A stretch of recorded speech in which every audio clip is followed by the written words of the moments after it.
കൊല്ലത്ത് ഇവിടുന്ന് പോയി പിന്നെ ചാവക്കാട്ടിൽ നിന്ന് വണ്ടി മാറിയിട്ട് അവിടെ നിന്ന് പുലർച്ചെ 5:30ക്കാണ് പിന്നെ ഒരു 5:30-6 മണിക്ക് എടുക്കുന്നത്. പിന്നെ നേരെ അങ്ങോട്ട് വിട്ടിരുന്നു. വണ്ടി അവിടെ നിർത്തിയിട്ടില്ല. ഏകദേശം ഒരു ചേർത്തിലെത്തിയിട്ടാണ് വണ്ടി നിർത്തി ചായ കുടിക്കാൻ വേണ്ടിയിട്ട് എന്തെങ്കിലും ചേർത്തിലെ തോന്നുന്നു കേട്ടോ. വണ്ടി നിർത്തിയിട്ട് ചായ കുടിക്കാൻ വേണ്ടിയിട്ട് നിൽക്കുന്നത്. ഇല്ല, അവിടെ വണ്ടി തന്നെ. പക്ഷെ അവരങ്ങനെ പിന്നെ വലിയ ഇഷ്യൂ ഒന്നും ഉണ്ടാക്കിയിട്ടില്ല. അതായത് ആദ്യത്തെ ഒരു ദിവസം കഴിഞ്ഞതിന് ശേഷം നല്ല ഫ്രണ്ട്ലി ഒക്കെ ആയിട്ട് തന്നെ സംസാരിച്ചിട്ട് മറ്റൊരു കാര്യം ചെയ്തിട്ടില്ല. ഈ ന്യൂസൊക്കെ വന്നതിന് ശേഷം അവരായിട്ട് ഇറക്കി വിടായിരുന്നു ചെയ്ത്? ഏത് ചാനലിൽ വാർത്ത വന്നതിന് ശേഷം അവരായിട്ട് ഇറക്കി വിടാണോ? ഇറക്കി വിട്ടിട്ടൊന്നുമില്ലല്ലോ. അത് ജസ്റ്റ് പോലീസ് വന്നിട്ട് നമ്മളെന്ത് ചെയ്താണ് നമ്മളെ ഇതാക്കി എടുത്ത് തന്നെയാണ്. അവരെ വന്ന് അത് പെട്ടെന്നൊരു 10 സെക്കൻഡാണ് പെട്ടെന്ന് അവർ വന്ന് ഡോർ തുറന്ന് ഇവരെ പെട്ടെന്ന് ജസ്റ്റ് പിടിച്ച് കയ്യാമ വെച്ച് ഒരു നല്ലൊരു ഓപ്പറേഷനായിരുന്നു. വളരെ ഫാസ്റ്റായിട്ട് പെട്ടെന്ന് ചെയ്തൊരു ഓപ്പറേഷനായിരുന്നു. പക്ഷെ അവർ പറയുന്നത് അന്നത് ഒരു 1 മണിക്കൂറോ ലേറ്റ് ആയി കഴിഞ്ഞാൽ അവിടെ തേനിയിലോട്ട് പോയി കഴിഞ്ഞാൽ പിന്നെ എന്നെ കിട്ടൂല എന്നൊക്കെ പറഞ്ഞു. വളരെ അടിപൊളിയായിട്ട് പോലീസ് നല്ല രീതിയിൽ കൈകാര്യം ചെയ്തു. പോലീസിനോട് എത്ര നന്ദി പറഞ്ഞാലും പറഞ്ഞില്ല. എൻ്റെ നാട്ടുകാരോടും മീഡിയക്കാരോടും. അന്ന് രാത്രി നമ്മളൊരിക്കലും പ്രതീക്ഷിക്കണില്ല നമ്മുടെ നാട്ടിൽ ഇങ്ങനത്തെ ഒരു സംഭവം നടക്കുന്നോ അല്ലെങ്കിൽ ഇങ്ങനത്തെ ഒരു കാര്യം ഉണ്ടാവും നമ്മളൊരിക്കലും ജസ്റ്റ് എക്സ്പെക്ട് ചെയ്യണില്ല. നോർമലി നമ്മൾ അങ്ങാടി പോയി ഫ്രണ്ട്സിനൊക്കെ കണ്ട് പിന്നെ തിരിച്ച് വീട്ടിലോട്ട് വരുന്ന വഴിക്കാണ് പെട്ടെന്ന് ഇങ്ങനത്തെ ഒരു സംഭവം ഉണ്ടാവുന്നത്. അപ്പോൾ ആ റോഡ് എംപ്റ്റി ആയിരുന്നു. പെട്ടെന്ന് ഇന്നോവ വന്ന് ഫ്രണ്ടിലോട്ടിട്ട് പെട്ടെന്ന് ഇനി കൊണ്ട് 1.5 മിനിറ്റാണ് ഉണ്ടായിട്ടുള്ളത്. അപ്പോൾ പെട്ടെന്ന് ഞാൻ ഒരുപാട് ശബ്ദം വെക്കുന്നുണ്ട് ആൾക്കാരെ അറിയാനും ആൾക്കാർ വരാൻ വേണ്ടി. പക്ഷേ ഒരു 1.5 മിനിറ്റ് കൊണ്ട് കാര്യങ്ങൾ കഴിഞ്ഞ് അവിടെ നിന്ന് എടുത്ത് പിന്നെ ജസ്റ്റ് അവർ വണ്ടി റൂട്ടിനെടുത്തിട്ട് മഞ്ചേരി വഴിയാണ് മഞ്ചേരി കൊട്ടക്കൽ ആ വഴിയാണ് അങ്ങോട്ട് കൊണ്ടുപോകുന്നത്. അങ്ങനെ ചാവക്കാട് അന്ന് രാത്രി ചാവക്കാട് എത്തിയിട്ട് അവർ വണ്ടി ചേഞ്ച് ചെയ്ത് എന്നിട്ട് അന്ന് ബീച്ചിൽ നിന്ന് പിറ്റേന്ന് പുലർച്ചെ എന്ത് ചെയ്തു അവിടെ നിന്ന് നേരെ കൊല്ലം അഞ്ചല സൈഡിലോട്ടാണ് പോയത്. മർദ്ദനം വെച്ചിട്ടുണ്ട്. അടിച്ചിട്ടുണ്ട്. ഇല്ലല്ല, ഭക്ഷണമൊക്കെ തന്നിട്ടുണ്ട്. അങ്ങനെ ഇല്ല. കാരണം അവർക്ക് ഒരു 1-2 കാര്യങ്ങൾ ആ ഒരു ജസ്റ്റ് കേസ് വിഡ്രോ ചെയ്യണം എന്നായിരുന്നു. പിന്നെ ദുബായിലുള്ള ആ കേസ് വിഡ്രോ ചെയ്യണമെന്നില്ലായിരുന്നു. പിന്നെ അവർക്കൊരു എമൗണ്ട് ഉണ്ടായിരുന്നു. സംഘത്തിൽ വേറെ ആരെയും ഞാൻ അറിയില്ല. ഹംഷീറിന് അവിടെ നമ്മളൊരു 2022 അവിടുന്ന് കുറച്ചൊരു മിസ്ബിഹേവിയറിൻ്റെ ജസ്റ്റ് പുറത്ത് ടെർമിനേറ്റ് ചെയ്ത സ്റ്റാഫാണ്. അതാണ് ഇപ്പോൾ ഞാൻ നിങ്ങൾക്ക് ആ ഒരു ജസ്റ്റ് മെയിലിൽ ഇപ്പോൾ കാണിച്ചിരുന്നത്. സംബന്ധിച്ച് അതിൻ്റെ ആ റീസണും കാര്യങ്ങളൊക്കെ ജൂലൈ 1, 2022 ഈ റീസണിൻ്റെ പുറത്താണ് അവനെ നമ്മൾ എന്ത് ചെയ്യണത് ടെർമിനേറ്റ് ചെയ്ത് അന്നൊക്കെ അവൻ അവിടെ നിന്ന് കയറ്റി വിട്ടിരിക്കുകയാണ്.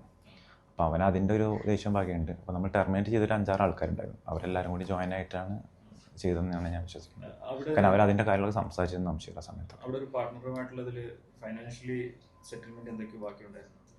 ഫൈനാൻഷ്യലി ഇല്ല. കാരണം എന്താ വെച്ചാൽ ഒന്ന് ഈ റെസ്റ്റോറൻറ്റിൽ ഓൾറെഡി നമുക്ക് ജഡ്ജ്മെൻറ്റ് വന്നിട്ടുണ്ട്. ഇവിടുത്തെ ജസ്റ്റ് ഓൾമോസ്റ്റ് ഒരു 2 CR ജഡ്ജ്മെൻറ്റ് വന്നിട്ടുണ്ട്. അപ്പോൾ അവർ പറഞ്ഞത് 2 CR ജഡ്ജ്മെൻറ്റ് 2022 മുതൽ നമുക്കതിൻ്റെ ഒരു കണക്കോ അങ്ങനത്തെ കാര്യങ്ങളൊന്നും എന്ത് ചെയ്യുന്നില്ല, ഇതുവരെയായിട്ടും കിട്ടിയിട്ടില്ല.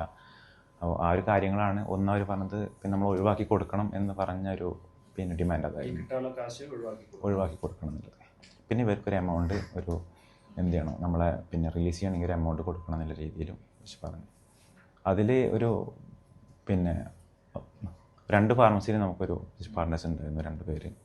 അപ്പോൾ അവർക്കും അവർ ലീഗലി അതിൽ ഡോക്യുമെൻ്റിൽ അതിലുണ്ട്, പാർട്ട്ണറുണ്ട്. നമ്മളതൊരിക്കലും അവരെ ജസ്റ്റ് ഒഴിവാക്കിയതൊന്നും ചെയ്തിട്ടില്ല. അപ്പോൾ അവർക്ക് ഇത്ര എമൗണ്ട് വേണമെന്ന് പറഞ്ഞിട്ട് അവരും എന്ത് ചെയ്യുന്നുണ്ട്, ഡിമാൻഡ് ചെയ്യുന്നുണ്ട്. കാരണം ആ ഷെയർ നമ്മൾ എടുക്കാത്തടത്തോളം കാലം നമ്മൾ അതിന് റെസ്പോൺസിബിൾ അല്ലല്ലോ.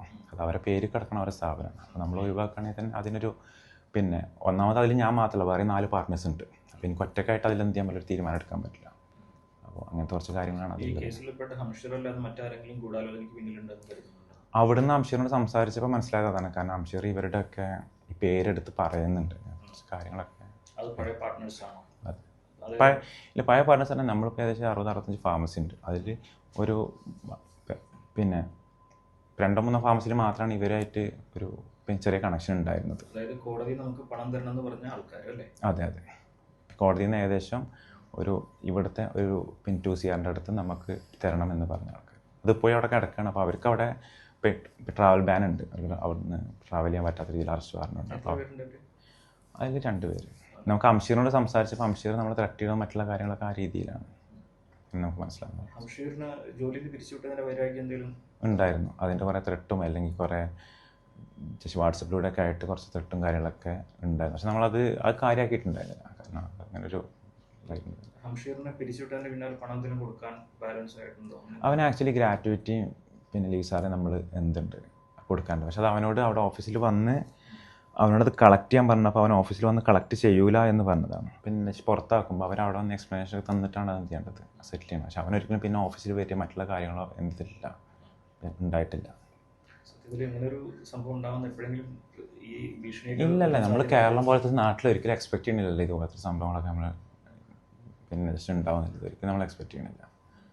അപ്പം അത് നമ്മളൊരിക്കലും ജസ്റ്റ് പ്രതീക്ഷിക്കാത്തൊരു കാര്യമാണ്. ഏതെങ്കിലും ഒരു ഘട്ടത്തിൽ അപായത്തിലാവുന്ന തോന്നി തട്ടിക്കൊണ്ടുപോയ സമയത്ത്? അത് സ്വാഭാവികമായിട്ട് നമുക്ക് തോന്നില്ല. കാരണം നമ്മളൊരു 8-10-12 ആൾക്കാരുടെ ഇടയിലാവുമ്പോൾ നമുക്ക് അറിയില്ലല്ലോ ഇവരങ്ങനെ. കാരണം ഇപ്പം നമ്മളറിയാത്ത ആൾക്കാരാണ്. പക്ഷെ അവർ നമ്മളോട് പെരുമാറിയതൊക്കെ ഒരു പിന്നെ 90% വളരെ നല്ല രീതിയിലാണ്. ഇങ്ങനത്തെ ഒരു ടോക്ക് വരുമ്പോൾ മാത്രമാണ് കുറച്ച് എന്തായിട്ടുള്ളത്. ബാക്കി നല്ല രീതിയിൽ നമുക്ക് ഭക്ഷണമൊക്കെ തന്നിട്ടുണ്ട്. ഇല്ല, അങ്ങനെയൊന്നുമില്ല. ശരിക്കും ഇതിൽ അന്വേഷണത്തിന് നിർണായകമായത് ഫോണ് ഓണായതാണ്. അതെ അതെ, ഇന്റർനാഷണൽ നമ്പർ ട്രേസ് ചെയ്യാൻ കഴിഞ്ഞില്ല എന്നാണ്. അതെ അതെ. അല്ലെങ്കിൽ നമ്മൾ IT ടീം അവിടെ നല്ല സപ്പോർട്ട് കൊടുത്തിട്ടുണ്ട് അവർക്ക്.